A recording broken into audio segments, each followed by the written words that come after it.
বরিশালের একটা ঐতিহ্যবাহী পিঠা আপনাদের মাঝে শেয়ার করব। আসসালামু আলাইকুম, আমি মনিরা মুন্নি, কুকিং চ্যানেলে সবাইকে স্বাগতম। আজকের পর্বে তৈরি করে দেখাবো বরিশালের ঐতিহ্যবাহী পিঠা পাকন পিঠা রেসিপি। তৈরি করার জন্য প্রথমেই চুলায় একটা প্যান বসিয়ে 1.5 কাপ পরিমাণ পানি অ্যাড করে দিয়েছি, স্বাদ মতো লবণ ও 1 টিস্পুন চামচ রান্নার সয়াবিন তেল। আপনি চাইলে এখানে আপনার প্রয়োজন মতো পানি অ্যাড করে নেবেন।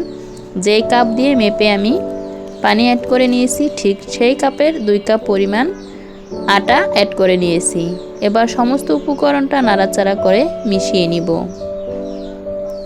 এক পর্যায়ে দেখা যাবে সেদ্ধ হয়ে আসবে, ঠিক যেভাবে আমরা আটা সেদ্ধ করে নেই রুটি তৈরি করার জন্য। সেদ্ধ করে নিয়ে চুলা থেকে নামিয়ে নিয়ে ঠান্ডা করে নিব। কুসুম গরম অবস্থায় মেখে নিব, একটা ডিম ভেঙে এখানে অ্যাড করে দিয়ে।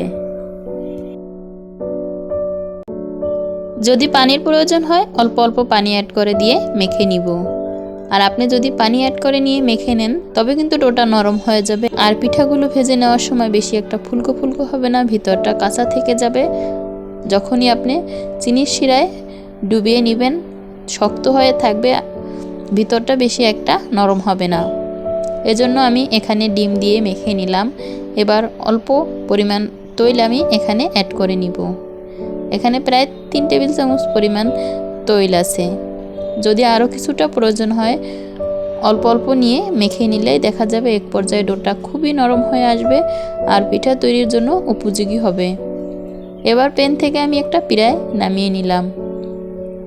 এভাবে কিছুটা তৈল হাতে নিব আর এভাবে মেখে নিব।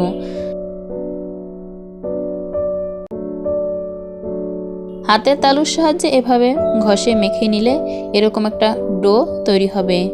এখান থেকে আপনি ছোট ছোট লিচি কেটে নিতে পারেন একই সাইজে।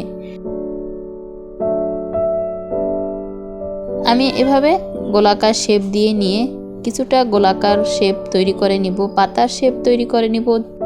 আপনি আপনার মন পছন্দ মতো পিঠাগুলো তৈরি করে নিতে পারেন।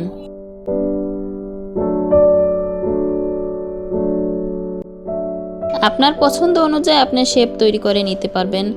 আপনার যেভাবে পছন্দ, ডিজাইনটা যেভাবে পছন্দ আপনি শেপটা তৈরি করে নিতে পারবেন। আমি এভাবে সবগুলোই শেপ দিয়ে নিব। এরপরে পিঠাগুলো তৈরি করে নিব একটি মাত্র কাঠি ও একটি ছুরির সাহায্যে। আপনার মন পছন্দ মতো আপনি ডিজাইন তৈরি করে নিতে পারবেন। আমি একই ডিজাইনে সবগুলো পিঠা তৈরি করে নিব। স্ক্রিনে দেওয়া নিয়মে আমি তৈরি করে নিব। দেখে নিশ্চয়ই আপনিও খুব সহজে এগুলো তৈরি করে নিতে পারবেন।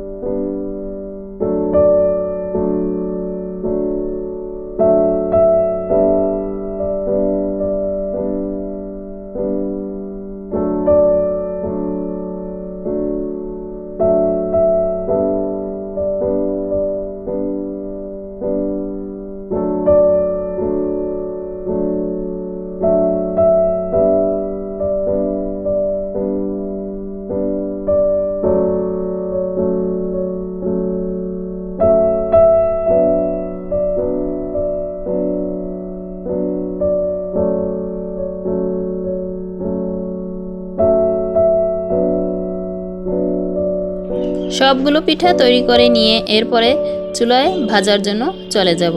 চুলায় একটা প্যান বসিয়ে পর্যাপ্ত পরিমাণ সয়াবিন তেল অ্যাড করে দিয়ে গরম হয়ে আসলে একে একে পিঠাগুলো সাবধানে অ্যাড করে নিব, যাতে তেলের ছিটাফোঁটা গায়ে চলে না আসে। হালকা টু মিডিয়াম আঁচে রেখে পিঠাগুলো ভেজে নিতে হবে। এবার একটু নাড়াচাড়া করে নিলাম। এরপরে এক পিঠ ভেজে নিয়ে অন্য পিঠ ভেজে নেওয়ার জন্য উল্টিয়ে নিব। এভাবে একটু কালার চলে আসলে উল্টিয়ে নিব। এরপরে অন্য পিঠ ভেজে নিব। আবারও উল্টিয়ে নিয়ে ভেজে নিয়ে কালার করে তেল থেকে একটা ছাঁকনির সাহায্যে তুলে নিব। পিঠাগুলো ভেজে সাইডে রেখে দিব ঠান্ডা হওয়ার জন্য।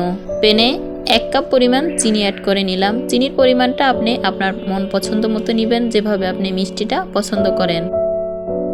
যে কাপ দিয়ে মেপে চিনি অ্যাড করে নিয়েছি ওই কাপের 2 কাপ পরিমাণ পানি অ্যাড করে দিয়ে একটা এলাচ সুন্দর একটা ঘ্রাণের জন্য অ্যাড করে দিয়েছি। ফুটে আসলে পিঠাগুলো অ্যাড করে দিব।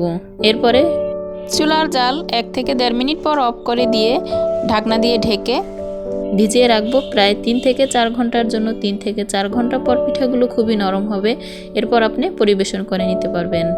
যে যেখান থেকে আমার আজকের রেসিপি দেখছেন ভালো থাকবেন, সুস্থ থাকবেন। আল্লাহ হাফেজ।